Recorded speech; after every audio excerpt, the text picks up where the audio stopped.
오는 비유는 앞에 나오는 예수님의 재림을 배경으로 하는 말씀입니다.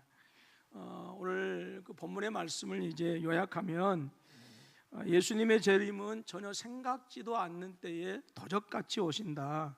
그렇기 때문에 예수님을 맞이하는 성도들은 항상 깨어 있어 준비하라라고 이렇게 말씀하고 있습니다.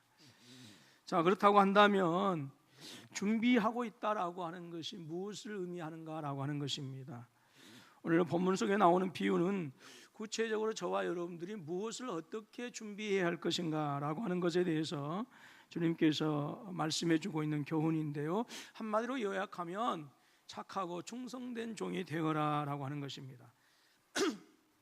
이 착하고 충성된 종에 대해서 오늘 본문 말씀에서 세 가지로 교훈해 주고 있는데요, 우리가 지방선거를 앞두고 이제 일꾼들을 세우는 그런 시점에서 또 우리 자신들이 하나님의 선하신 부르심을 받은 일꾼으로서 우리에게 과연 무엇이 필요한가라고 하는 것들을 한번 생각해 보았으면 좋겠습니다. 첫 번째로 착하고 충성된 종의 조건이 있습니다. 그것은 지혜가 있어야 된다라고 하는 거예요. 뭐가 있어야 된다고요? 오늘 본문 45절 말씀 보게 되어지면 충성되고 지혜 있는 종이 되어라고 말씀합니다. 그러니까 착하고 충성된 종이 갖추어야 할 제일 조건이 무엇이냐? 지혜가 있어야 된다라고 하는 거예요. 여러분, 충성과 지혜는 결코 나눌 수 없는 부분입니다. 여러분, 지혜가 무엇일까요? 지혜는 한마디로 잘 듣는 마음을 말씀합니다. 열왕기상 3장에 보게 되어지면 이제 다윗이 죽고 난 다음에 그의 아들 솔로몬이 아버지 다윗의 뒤를 이어서 왕이 되어집니다. 그리고 하나님께 감사해서 일천번제를 기브아 산당에 가서 이제 드리게 되어지는데, 그때 밤중에 솔로몬에게 하나님께서 나타나셔서 이렇게 묻습니다. 내 소원이 무엇이냐? 원하는 대로 다 이루어주겠다. 그때 솔로몬이 이렇게 이야기를 합니다. 지혜로운 마음을 종에게 주사 주의 백성을 재판하여 선악을 분별하게 하옵소서라고 그렇게 요구합니다. 여기 지혜로운 마음의 그 원어적인 의미가 무엇이냐? 그것은 듣는 마음이에요. 그러니까 성경에서 얘기하고 있는 지혜로운 마음은 어떤 마음이라고요? 듣는 마음이다라고 하는 거예요. 즉 제가 하나님의 말씀을 잘 귀담아 들을 수 있게 하옵소서라고 하는 것이 바로 솔로몬의 대답이었다라고 하는 것입니다. 바로 그게 지혜이다라고 하는 거예요. 여러분, 이솝우화 다 읽어보셨을 거예요. 이솝우화에 재미있는 얘기가 나오는데 그 얘기 가운데 많은 얘기들이 나오는데 두 마리의 개구리에 대해서 이야기합니다. 옛날에 개구리 두 마리가 살았대요. 한 마리는 사람과 수레가 많이 다니는 길가 웅덩이에 살고 있었고요, 다른 한 마리는 큰 연못에 살고 있었어요. 하루는 큰 연못에 살고 있는 개구리가 길가 옆에 있는 웅덩이에 사는 친구 개구리에게 찾아가서 이렇게 얘기합니다. 친구야, 여기는 너무 좁고 위험하다. 그러니까 여기서 살지 말고 나랑 같이 조금 더 넓고 안전한 곳에서 같이 살면 안 되겠니라고 이렇게 얘기합니다. 그러니까 좁은 웅덩이에 사는 친구 개구리가 대답하기를, 나는 여기가 좋아. 그냥 너는 네가 사는 곳에서 잘 살아. 그렇게 얘기해요. 그러면서 거절합니다. 어느 날 연못에 사는 개구리가 웅덩이에 사는 개구리의 안부가, 친구 개구리 안부가 궁금해서 다시 찾아갑니다. 그런데 아무리 찾아봐도 그곳에 자기의 친구가 없는 거예요. 그래서 지나가는 사람에게 물어봅니다. 제 친구가 어떻게 됐습니까? 라고 물으니까 사람이 대답하기를, 그 개구리요, 수레에 치여 죽었어요. 그러답니다. 여러분, 친구가 아니라 아이 말이라 하더라도요, 옳은 말이면 들어야 되는 줄로 믿습니다. 그게 지혜예요. 지혜. 제가 일부에서도 말씀을 드렸습니다만은 저는 나이 먹는 게 두렵다라고 얘기를 했어요. 근데 늙고 나이 먹는 것 자체가 두려운 것이 아니라, 나이가 들고 연세가 들고 이렇게 되어지면 혹시라도 그 체면, 그 고집, 그것 때문에 젊은 사람들의 이야기를 듣지 않을까, 혹시 그것이 저는 두려워요. 나이가 먹어가면서 고집이 더 쌓여지고, 나이가 먹어가면서 혹시라도 아집이 더 쌓여져서 옳은 소리, 그른 소리, 좋은 소리를 구별하지 못하고, 그래서 지혜가 어두워져서, 마음이 어두워져서 사람들이 옳은 소리를 할 때 그 소리를 귀담아 듣지 못할까 봐 저는 그것이 가장 두렵습니다. 여러분, 학교 다닐 때 제일 많이 들었던, 부모님으로부터 제일 많이 들었던 잔소리가 무엇입니까? 뭐라고요? 공부해라. 예. 저도 많이 들었어요. 그런데 성인이 된 어른들에게 학창 시절로 돌아가서 제일 먼저 또 제일 하고 싶은 것이 무엇입니까? 라고 물어보면 거의 90% 이상의 어른들이 다시 한번 기회가 되어진다고 한다면 죽도록 공부 한번 하고 싶어요 라고 한답니다. 예. 그런데 그때는 그 소리가 안 들려요. 예. 제가 아주 어렸을 때 말씀을 준비하니까 갑자기 생각난 옛날 저희 그 동네에 제가 직접 들었던 그 일화가 있는데요. 예. 한 청년이, 그러니까 그때 당시는 저보다 훨씬 더 형이었죠. 그 청년이 어머니에게 악을 바락바락 쓰면서 왜 나를 공부를 안 시켜줬냐고 그렇게 하니까 그 동네 우리 그 아주머니가, 야, 내가 너를 위해서 얼마나 수고하고 너한테 얼마나 공부하라고 했는데 내가 공부하지 않아서 이 모양 이 꼴이다 라고 그렇게 얘기하니까 그 형이 하는 말이, 그때는 때려서라도 가르쳐야죠 이렇게 하는. 그게 갑자기 생각이 났어. 예, 안 들려요. 그러죠. 여러분, 그렇기 때문에 들을 수 있다라고 하는 그것은요 정말 큰 축복인 줄로 믿습니다. 우리 청년들도 그렇고요, 오늘 저와 여러분들이 들을 수 있는 지혜가 있어지기를 주님의 이름으로 축원합니다. 예, 들려야 은혜 받아요. 들려야. 교회 나온다고 해서 은혜 받는, 물론 안 나오는 것보다 나오는 것이 훨씬 더 낫지만, 100번이고 1000번이고 낫지만, 교회에 나와도 은혜 받는 사람도 어떤 사람이냐? 말씀이 들려질 때 은혜가 되죠. 예. 그리고 들려야 구원 받습니다. 예. 들려야 복을 받아요. 여러분들 따라서 하시기 바랍니다. 잘 듣는 2개의 귀는 100개의 혀보다 낫다. 예. 아무리 말을 잘하는 그런 혀보다도 잘 들을 수 있는 귀가 훨씬 더 지혜롭다라고 하는 것이지요. 여러분, 하나님은 지금도 저와 여러분들에게 쉬지 않고 말씀하고 계신 줄로 믿습니다. 성경을 통해서 말씀하셔요.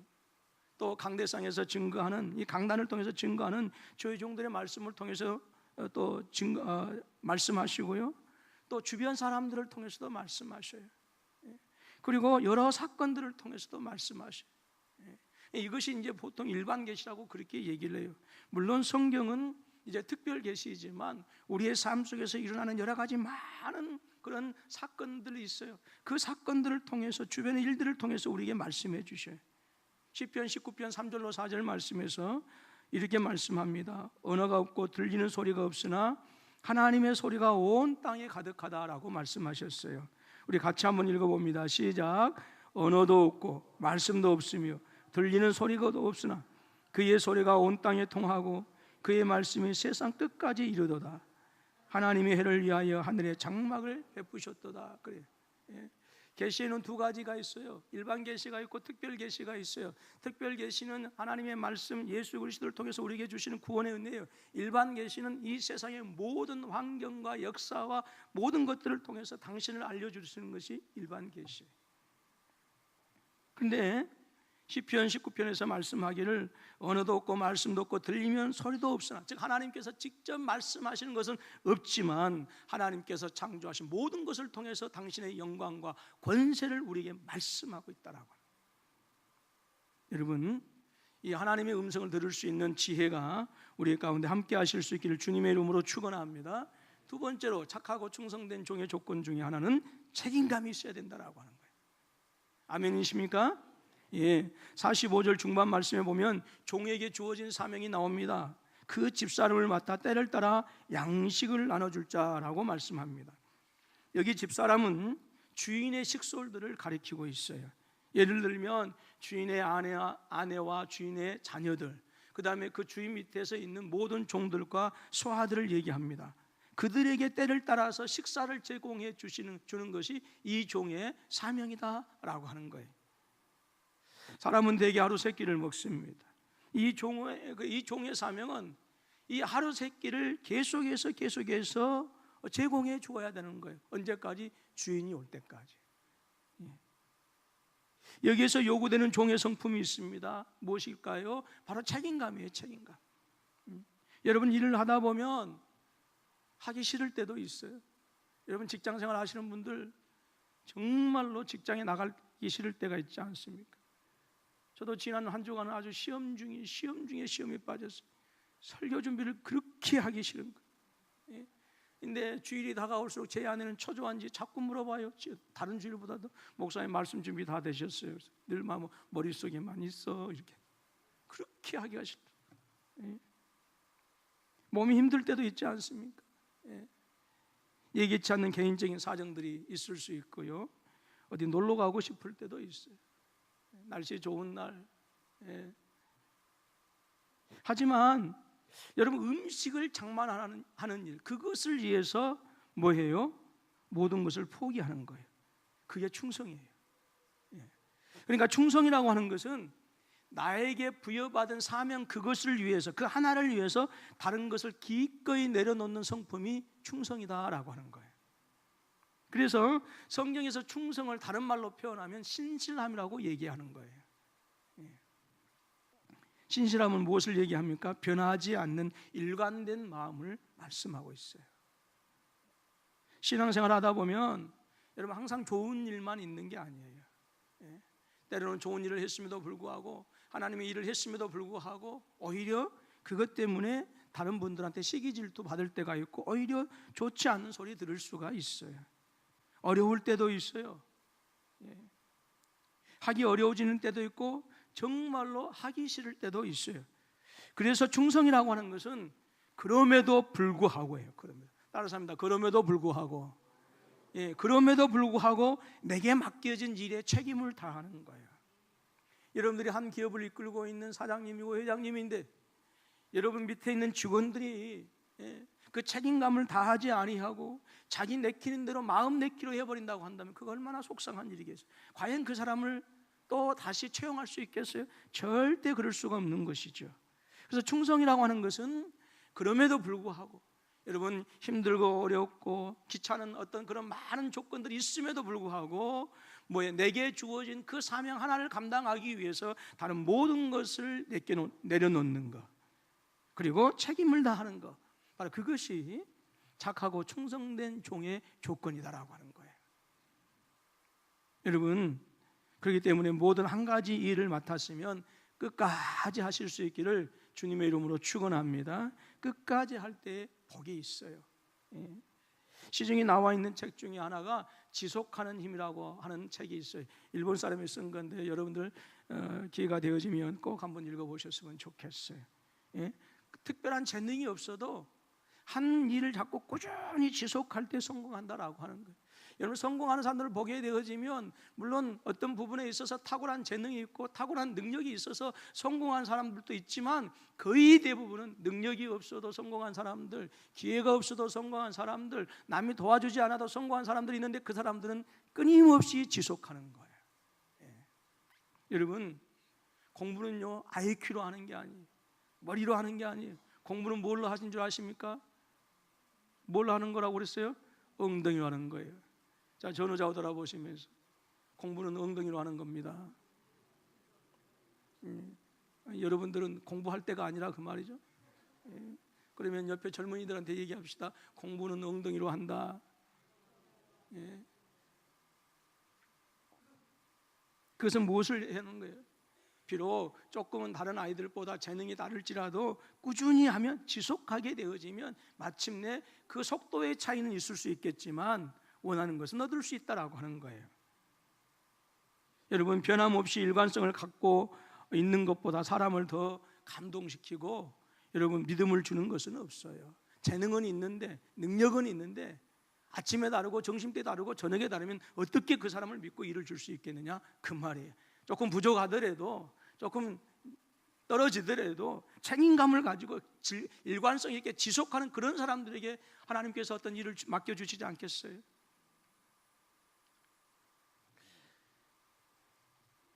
여러분들 폼페이시의 멸망이라고 하는 영화도 보셨을 것이고요. 그 옆에 베시비우스라고 하는 산이 있었는데요. 그 산이 화산으로 인해서 폭발하고 그래서 화산재가 덮여서 폼페이시가 이제 완전히 죽음의 도시가 되어져 버리고 말았어요. 훗날 고고학자들이 이 폼페이시를 발굴할 기회가 있어서 발굴을 했는데요. 발굴을 하면서 가슴을 뭉클하게 하는 그런 화석이 나왔어요. 그것은 폼페이 성문을 지키는 한 보초병의 화석이었어요. 용암이 흘러내리고 화산재가 날아오는데 무기를 손에 들고 부동자세로 최후를 맞는 그 모습이 많은 사람들에게 감동을 주었습니다. 여러분, 일의 시작보다 더 중요한 게 있어요. 뭐예요? 일의 끝이 더 중요한 거예요. 사람들은 시작은 좋은데, 시작은 풍성한데, 시작은 넉넉한데, 시작은 정말 아름다운데 끝이 좋지 않는 부분들 많이 있어요. 어떤 분들은 정말로 시작과 과정이 너무너무 아름답게 목회를 잘했는데 그 마지막 끝을 잘하지 못함으로 말미암아서 오히려 40년, 50년 동안 일했던 모든 것들이 허무하게 되어지는 경우들이 숱하게 많이 있습니다. 저와 여러분들은 시작도 중요하지만 끝이 좋은 그런 삶을 사실 수 있기를 주님의 이름으로 축원합니다. 하나님은 일의 시작보다도 일의 끝을 보셔요. 왜냐하면 충성된 일의 시작에서, 충성은요 일의 시작에서 드러나는 것이 아니라 어디에서 드러나요? 일의 끝에서 드러나기 때문에 그래요. 그래서 저와 여러분들이 새해가 되어지면 항상 거대한 꿈을 가지죠. 또 목표를 세우죠. 그런데 얼마 지나지 않으면 흐지부지 되어지고 연말에 또 내 삶을 돌아보게 되어지면 내년에 또 다시 잘하지 라고 하는 경우들이 너무 많아요. 오늘 저와 여러분들은 시작도 좋지만 끝도 아름다우실 수 있기를 주님의 이름으로 축원합니다. 왜요? 책임감을 가지고 지속적으로 일을 하시라 그 말입니다. 내가 직분을 받았을 때 감동, 내가 직분을 또 주님으로부터 부름 받았을 때 감동, 그것을 처음만 유지하는 것이 아니라 끝까지 그것을 유지하는 선한 은혜, 그것이 하나님께서 찾으시는 착하고 충성된 종의 모습이다라고 하는 거예요. 많은 분들이 목사 안수 받을 때 울먹울먹하고 나같이 천한 종을 주의 종에 세우시니까 얼마나 감사한지 모릅니다라고 이렇게 하는데 1년 가다 2년 가다 보면 내가 목사인지 구분하지 못할 때가 많이 있다고 그렇게 얘기를 해요. 신학생들이 정말로 은혜를 받아서 내 모든 것을 불살라서 하나님의 일을 하겠습니다라고 신학교에 이제 입학합니다. 1학년 때는 목사의 믿음 가지고 입학하는데 2학년 때는 장로님들 죄송합니다. 장로의 신앙이 되어지고 3학년 때는 죄송합니다. 안수집사님들 안수집사의 신앙이 되어지고 4학년 때는 평신도의 신앙으로 졸업한다는 거예요. 여러분, 저와 여러분들은 한결같으실 수 있기를 주님의 이름으로 축원합니다. 세 번째로 착하고 충성된 종에게 필요한 조건이 무엇이냐? 실천력이 있어야 되는 거예요. 뭐가 필요하다고요? 실천이 필요한 거예요. 49절에 악한 종이 나옵니다. 이들이 뭐라고 그래요? 술 친구들과 함께 먹고 마셨다라고 했습니다. 그런데 이 종들도 역시 사명이 있었어요. 48절 말씀 보니까 마음에 생각하기를 주인이 더디 오리라라고 얘기하고 있어요. 그러니까 지금 자신들에게 맡겨진 일이 있는데 그 일을 제껴두고 술 친구들과 지금 술을 마시고 쾌락을 일삼고 있는 거예요. 왜 그래요? 그들 생각에 뭐예요? 주인이 더디 온다라고 생각하기 때문에. 이게 맡겨진 일이 없었던 게 아니에요. 그래서 술을 마시고 시간을 보냈던 것이 아니라 맡겨진 일이 있음에도 불구하고 주인이 늦게 올 것을 생각했기 때문에 지금 당장 먹고 마시자 한 것이죠. 이 종들의 문제가 무엇입니까? 실천이 없었다라고 하는 거예요. 해야 한다라고 하는 것은 알고 있었지만 실천이 없었다라고 하는 거예요. 그래서 악한 종으로 남아있게 되어진 것입니다. 우리 주님께서도 행함을 강조하셨어요. 야고보서 2장 17절과 26절 말씀 보게 되어지면 이와 같이 행함이 없는 믿음은 그 자체가 죽은 것이라 그랬어요. 행함이 없는 믿음은 아무리 화려하게 미사여구를 가지고 믿음을 얘기한다 하더라도 행함이 없으면 그 믿음은 죽은 믿음이다라고 하는 거예요. 26절에서 이렇게 말씀합니다. 영혼 없는 몸이 죽은 것 같이 행함이 없는 믿음은 죽은 것이니라 그랬어요.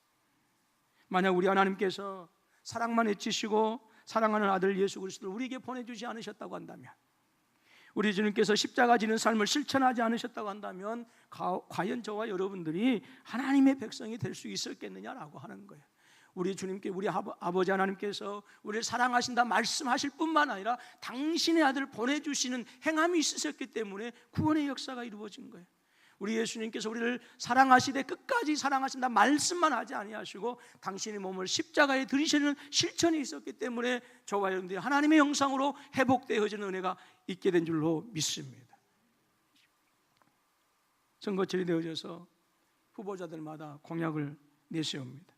그러나 그 공약을 공약대로 실천한 후보자들이 과연 얼마나 됩니까? 그래서 자기들도 그래요. 공약을 공약대로 실천하지 않기 때문에 공약이다라고 그렇게. 다케자와 노부유키라고 하는 일본 작가가 쓴 책 중에 당연한 것인데도 모르고 있는 경영의 교과서라고 하는 책이 있어요. 이 책에 이런 내용이 나옵니다. 어떤 사람이 100만 엔을 주면서 우리나라 돈으로 한 1000만 원 정도 되겠죠. 이 돈을 드릴 테니까 지금 담배를 끊으시오. 대신에 끊지 못하면 2배로 돌려주어야 합니다라고 제안을 했습니다. 만약에 여러분들이 애언가라고 한다면, 정말로 담배를 즐겨 하시는 분이라고 한다면 어떻게 하시겠습니까? 저자는 2가지 이유 때문이라도 끊어야 된다라고 그렇게 얘기를 해요. 첫 번째로 보상적 가치이다라고. 담배 끊으면 1000만 원이 공짜로 주어지기 때문에 끊어야 된다. 두 번째로 금연 자체의 가치. 금연하면 건강에 이롭기 때문에 끊어야 된다라고 그렇게 얘기를 해요. 그런데 문제는 안다라고 하는 거예요. 담배 끊으면 1000만 원 받을 수 있고, 그리고 담배 끊으면 건강이 좋다라고 하는 건 안다라고 하는 거예요. 근데 문제는 뭐냐 하면 행하지 못한다라고 하는 거예요. 여러분, 우리도 많이 그러잖아요. 목표도 좋아요, 훌륭해요. 그런데 성공한 사람들은 어떤 사람들이 성공하는 거예요? 목표가 훌륭하고 탁월한 사람들이 물론 훌륭하지만 그것을 아무리 훌륭하고 탁월하다 하더라도 행하지 못하고 지키지 못하고 실천하지 못하면 뭐예요? 실패자가 되어지는 거예요. 저와 여러분들 역시 마찬가지입니다. 우리의 목표가 조금 작을지라도, 조금 여러 가지 면에서 부족할지라도 끊임없이 실천할 때에 우리는 그 목표에 도달할 수가 있어요.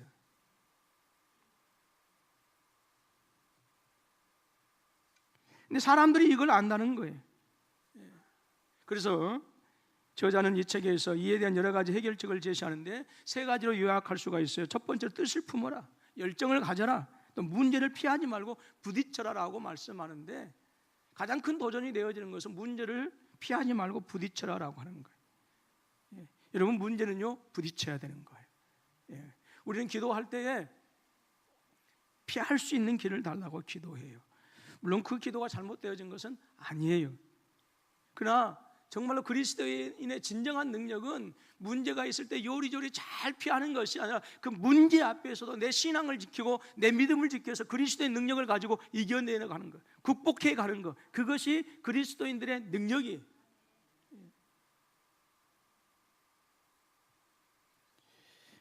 이제 연세가 드신 분들은 혹시라도 줄리아 로버츠라고 하는 헐리우드의 영화배우를 아실지 모르겠습니다. 이 여배우는 평상시 때 자신감 넘치는 것으로 아주 유명했다고 그래요. 한 번은 TV에 출연한 적이 있었는데 한 방청객이 그렇게 질문했어요. 당신처럼 자신을 가지려면 어떻게 해야 합니까? 그때 이 영화배우가 이렇게 대답합니다. 저도 사실 연기할 때마다 늘 불안하고 자신감이 없습니다. 하지만 자신감이 넘치는 것처럼 계속 동행했습니다. 그랬더니 이렇게 자신감이 생겼습니다. 여러분들이 보통 보면 앞에 앉지 않고 얼마쯤 중간쯤에 앉든지 뒤에 앉든지 그래요. 제가 말이 많이 꼬이는데, 물론 예배 시간에 늦게 오셨기 때문에 이제 미안해서 앞으로 오지 못하고 뒤에 앉으신 분들이 계시는데요. 되도록이면 우리 군포서북교 성도님들은 앞으로 자리를 좀 당겨서 앉으셨으면 좋겠어요. 안 그러면 저 모든 성도들 가운 맞춰가지고 헌금위원으로 삼아버리겠어요.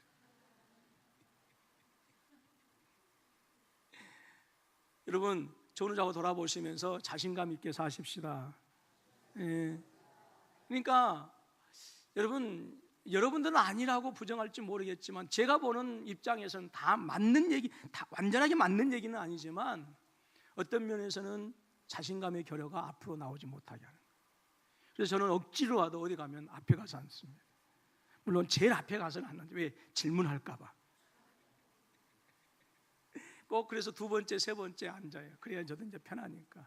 되도록이면 여러분들이 좀 앞에 나와서 앉으셨으면 좋겠어요.